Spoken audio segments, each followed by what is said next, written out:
Et je vous dis bonjour, nous sommes vendredi.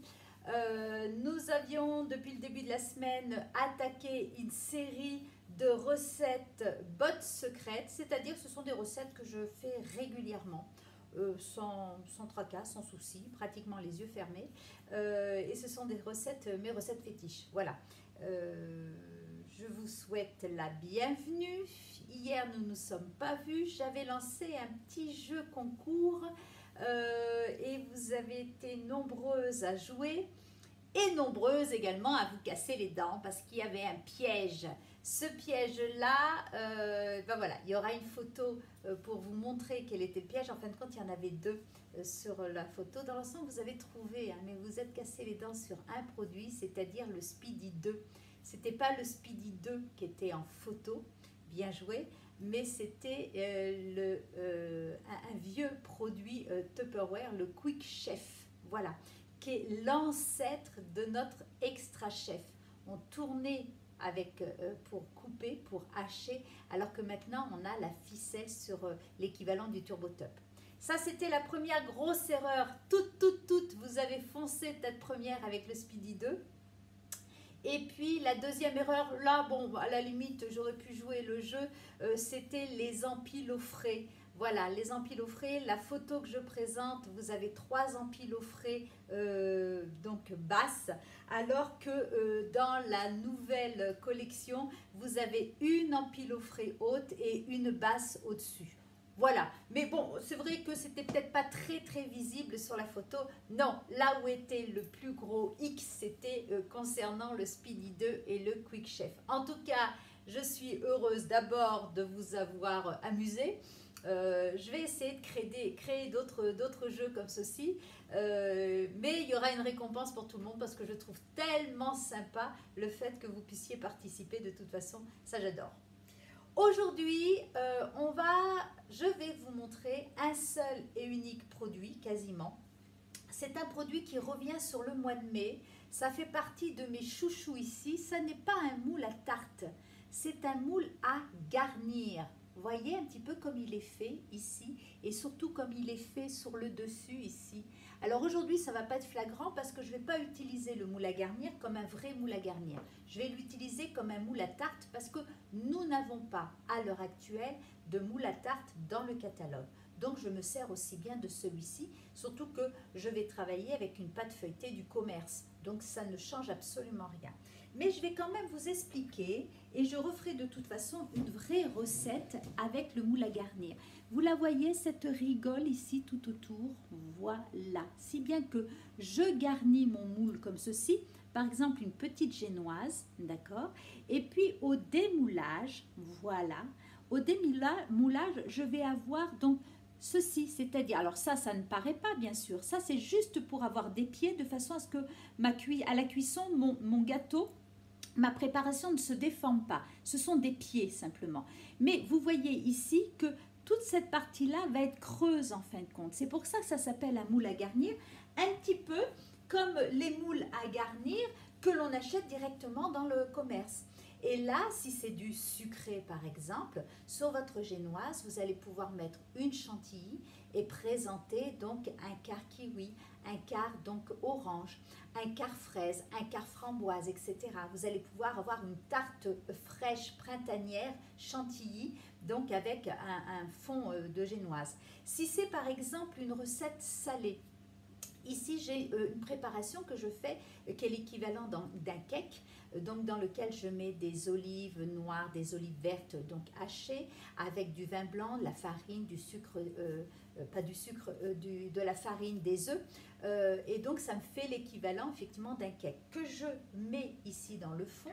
La même façon, donc après la cuisson, là, donc j'ai mon cake façon tarte donc à garnir et là par contre je mets donc ma feuille de mâche que j'ai bien assaisonnée avec des petites tomates cerises. Donc on a tout en un seul plat, On a le waouh quand ça arrive donc sur la table. Et à la dégustation, eh ben, on a tout en un. Et ce sont des petits plats comme ça que l'on aime bien pendant l'été, c'est-à-dire d'avoir un tout en un. C'est-à-dire que j'ai à la fois donc mon cake, mais dessus ma salade, mes cerises, etc. Je referai, parce que c'est tout le mois de mai, mais je voulais vous le montrer en avant-première. Je referai de toute façon sur ce mois de mai et une recette salée et une recette sucrée pour que vous puissiez le voir. Alors, le moule est en vente à partir de la semaine prochaine. Vous pouvez déjà faire des précommandes sans aucun souci. Et puis, une autre vente également que vous attendez depuis très longtemps. Alors, ça n'est pas le plat à transporter avec la hanse, d'accord? Mais c'est le plat pour conserver. Conserver, et on retrouve ici les petits flocons de neige, voyez. C'est-à-dire que c'est un moule qui est souple, c'est-à-dire que c'est une matière qui va aussi bien au congélateur qu'au réfrigérateur. Avec son couvercle qui ferme hermétique, bien sûr, et ben, je vais pouvoir aussi transporter. Donc, si vous êtes invité à droite, à gauche, pas tout de suite, hein, quand on sera déconfiné, mais si vous êtes invité, vous pouvez très bien annoncer que vous allez apporter un clafoutis, puisqu'on va avoir les cerises dans très peu de temps. Et ben, vous allez pouvoir et le conserver dans votre réfrigérateur et le transporter également sans aucun problème. Voilà. Il a un très bon diamètre. Vous voyez que mon moule ici, ma tarte, voilà, rentre sans aucun souci dedans. Donc il a un très bon diamètre et il a longtemps que vous nous le réclamez. C'est cyclique chez Tupperware, on ne l'a pas en permanence dans le catalogue, donc c'est vraiment le moment d'en profiter. Une petite astuce également, ici, à partir du moment où vous allez mettre, allez, une pizza, une quiche au congélateur. Ça, c'est valable pour ce plat-là, mais c'est valable pour tous les plats qui vont au congélateur. Vous mettez d'abord votre plat avec votre quiche ou avec votre pizza comme ceci au congélateur. Vous laissez 4-5 heures minimum dans votre congélateur sans le couvercle.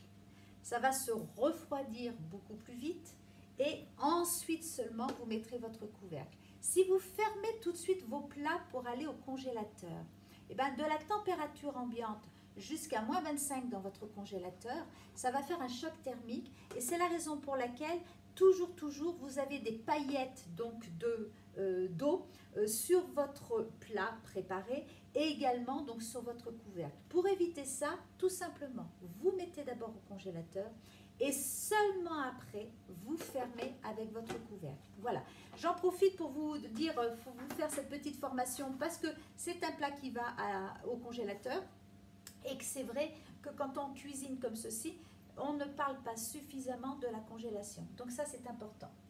Alors, ici, je vais prendre ma pâte feuilletée. Voilà, je vous ai dit que c'était une pâte feuilletée donc du commerce. Je prends mes ciseaux ici. Je ne l'ai pas sorti avant. D'habitude, je prépare tout ma table avant.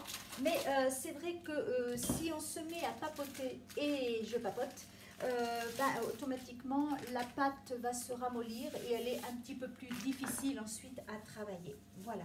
Alors, je vais ici donc étaler ma pâte. Alors, je n'ai absolument pas besoin du papier. C'est pas pour autant que je vais le jeter ce papier. Hein. C'est du papier donc sulfurisé. Ça coûte suffisamment cher quand on l'achète. Là, il est propre. Ça n'était qu'une pâte feuilletée. Je vais bien le plier, bien l'enrouler et je le conserverai pour la prochaine fois. Vous vous rappelez cette astuce que je vous ai donnée? Faites à l'avance des petits croissants. Faites à l'avance des petits gâteaux apéro et quand on aura plaisir à se retrouver une fois qu'on sera enfin libéré, délivré, et ben vous aurez donc automatiquement vos petits gâteaux apéro qui seront prêts à l'avance. Et moi je me sers donc du papier sulfurisé comme ça, toujours pareil donc dans mes boîtes, juste pour pouvoir les mettre entre chaque couche. Et ça évite qu'ils ne se collent les uns les autres. Voilà, c'est juste ça. Alors, ma pâte feuilletée ici, mais je ne vous ai pas dit ce que je faisais. Ben, je fais une tarte à la tomate. Voilà, c'est notre repas de ce soir, tarte à la tomate. Alors, tarte à la tomate, qu'est-ce qu'il me faut? Il me faut donc de la moutarde. Donc ici de la moutarde avec le pinceau, donc silicone bien sûr, parce que je suis sûre que après il pourra passer donc au lave-vaisselle. Et là je vais badigeonner donc mon fond de tarte, ma pâte feuilletée. Voilà.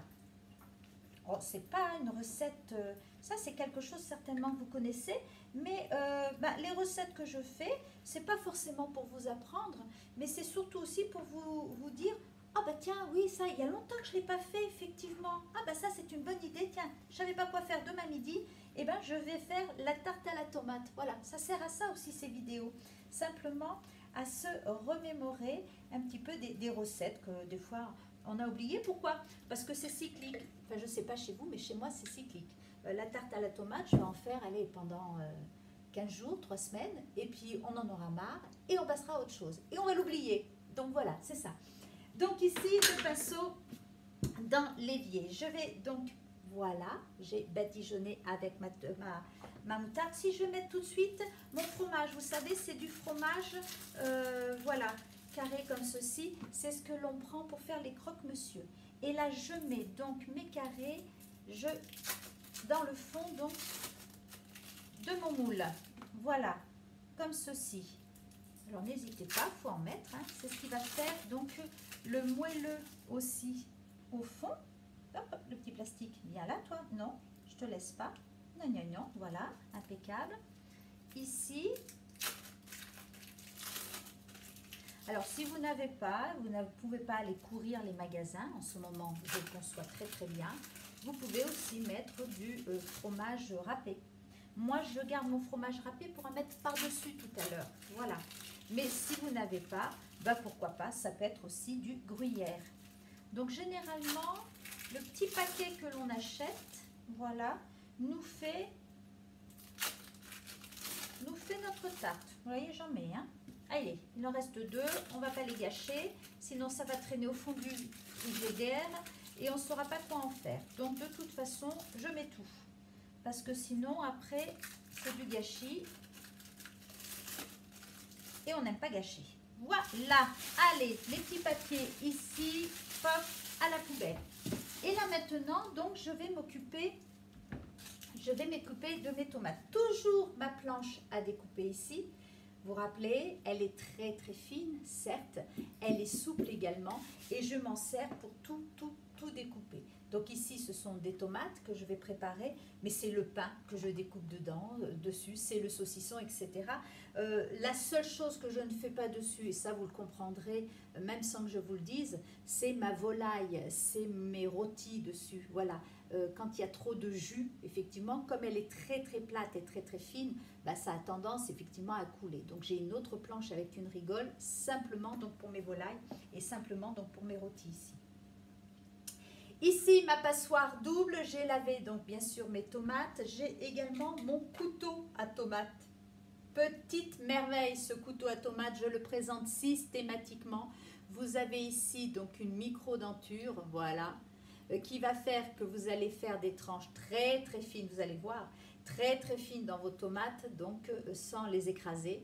Alors c'est tomate, mais c'est aussi une orange, c'est un kiwi, c'est tous les fruits, tous les légumes un petit peu délicats. Et quand vous voulez des tranches bien fines, faire quelque chose de propre, c'est tout à fait le couteau ici qu'il vous faut. Je rappelle simplement que tous les couteaux Tupperware sont livrés avec le fourreau. Ce qui évite effectivement, quand ils sont rangés dans un tiroir, qu'ils s'émoussent trop rapidement au contact d'autres accessoires. Et puis surtout, je peux le prendre à pleine main quand je sors le couteau de mon tiroir. Ça ne risque absolument rien. Donc voilà, c'est très sécure. Donc ici, je vais prendre mes tomates. Je vais enlever, bien sûr, alors je les ai passées par l'eau, hein, elles sont propres. Et je vais enlever le cœur. J'ai posé sur ma table également un autre accessoire que je ne vous ai peut-être pas présenté jusque-là dans mes vidéos. Ici, c'est le collector. Alors, le collecteur ici, il est, d'abord, il est grand. C'est votre poubelle de table, c'est votre poubelle de plan de travail. Plutôt que d'avoir un petit sachet qui traîne toute la journée ou une boîte de conserve qui traîne toute la journée à côté de votre évier, et vous allez avoir ceci. Alors ça, c'est surtout très pratique pour les personnes qui ont un jardin. pour les personnes qui ont une poubelle effectivement et puis à déchets ou alors qui ont un poulailler également au fond du jardin. Ça c'est pratique parce que cette poubelle elle est munie d'un couvercle. Ce couvercle là je vais le mettre en suspension pendant que je travaille, voilà comme ceci, et donc je vais pouvoir mettre mes déchets dedans. Le couvercle va éviter d'avoir les petites mouches, d'avoir donc tous ces petits insectes qui vont arriver d'ici quelques temps avec les chaleurs, toute la journée. Donc ça c'est propre ici, ça ne risque absolument rien. Et puis vous le voyez ici, vous avez une poignée. Voilà. Alors si j'ai un petit plan de travail et que j'ai des pommes de terre à éplucher, etc., des carottes ou autres, je n'ai peut-être pas suffisamment de place pour poser donc ma poubelle ici. Et bien sans aucun problème, je vais soit tirer un tiroir, soit ouvrir une porte, soit j'ai une barre comme ceci et je vais pouvoir poser donc à côté de moi effectivement ma poubelle et donc je vais pouvoir éplucher, mettre mes épluchures dedans au fur et à mesure sans avoir donc à prendre de la place sur mon plan de travail. Voilà, donc ça ici c'était pour mettre mes bouts de tomates. Alors j'enlève là le cœur comme ceci.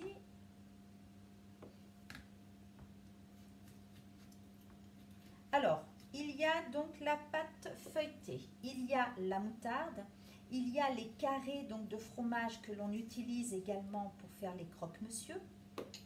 Et puis j'ai préparé également donc du jambon aussi pour mettre dessus de façon à ce que ça fasse vraiment un plat complet. Voilà, donc en présentant ma tarte aux tomates, j'ai à la fois les tomates, j'ai à la fois donc le jambon et puis j'ai aussi donc tout ce qui est fromage. Donc c'est vraiment complet. Donc vous voyez que ça va très très bien avec ce couteau, hein. Voilà. Et là je fais des tranches épaisses, mais je pourrais faire des tranches très très fines aussi sans aucun souci. Voilà. Alors je vais reprendre mon plat ici. Je vais mettre donc, hop là, je vais mettre donc mes tomates disposées comme ceci. Voilà. Ensuite, je vais mettre un petit peu de jambon dessus, du jambon blanc. J'ai pris avec ce qu'il y avait dans le frigo, là aussi, hein, c'est vraiment la tarte que l'on va faire avec ce que l'on a. Des tomates, en règle générale, ça fait partie toujours de la liste des courses. C'est toujours quelque chose que l'on a dans le frigo. Tomates, courgettes, voilà. Voilà, ici, donc ma tarte, elle est déjà bien avancée. Alors, je vais prendre mon jambon dans mon empilofré, le fameux empilofré. Et puis, vous voyez que mon jambon blanc, je le range toujours de cette façon-là, comme des cigarettes dans un paquet. C'est la meilleure façon donc pour conserver votre jambon blanc dans votre réfrigérateur. Voilà, vous les roulez et vous les positionnez les unes à côté des autres comme ceci, les tranches sans problème. Alors, moi, je n'ai pas du tout envie de les étaler comme ceci. Elles sont roulées, voilà. Je vais simplement les mettre comme ça, faire des bandes, voilà. Ensuite, je vais mettre un petit peu d'huile d'olive sur le dessus. Je vais mettre du sel, du poivre. Voilà. Et je ne sais pas si vous entendez ronronner derrière moi, mais il y a mon four qui est en train de préchauffer. Alors bien sûr, j'ai sorti la grille de mon four au préalable. Je vais positionner donc mon moule silicone sur ma grille froide. Et comme toujours, donc je vais pouvoir enfourner donc de cette sorte-là. Voilà. Donc ici, voilà, une recette donc très facile à réaliser. Je ne dois pas vous apprendre grand-chose ici, mais c'était simplement pour partager avec vous donc les recettes, mes bottes secrètes. Je rencontre beaucoup de clients parce que je fais quand même une livraison. Et ce qui revient en règle générale, c'est voilà, Martine, il nous faut des idées. On ne sait plus quoi faire. On tourne en rond, on ne sait plus quoi faire comme recette à la maison. Je rajoute un petit peu d'échalote. Bon, voilà, parce qu'on aime bien quand on n'est pas tellement épice à la maison, mais on aime bien tout ce qui est donc ail, oignon, échalote. Donc on peut mettre de l'échalote déshydratée. Et puis bien sûr, donc on va mettre un petit peu d'huile. Voilà, un petit peu d'huile comme ça d'olive. Et puis je vous ai dit que je finissais aussi avec donc mon gruyère. Donc un gruyère râpé, hop là.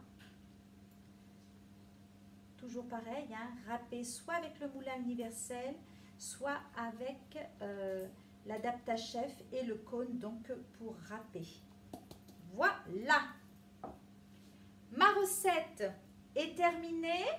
Je la positionne sur ma grille ici. Je vais enfourner et puis bien sûr, comme à chaque fois, je vais vous montrer le résultat tout à l'heure. Je vous souhaite une très bonne après-midi. C'est le week-end, on se retrouve lundi maintenant avec une autre série de recettes. Je vais travailler ça ce week-end. Je n'en dis pas plus, mais je n'en sais pas plus. Je vous souhaite un très bon week-end et je vous dis à lundi. Au revoir, prenez soin de vous.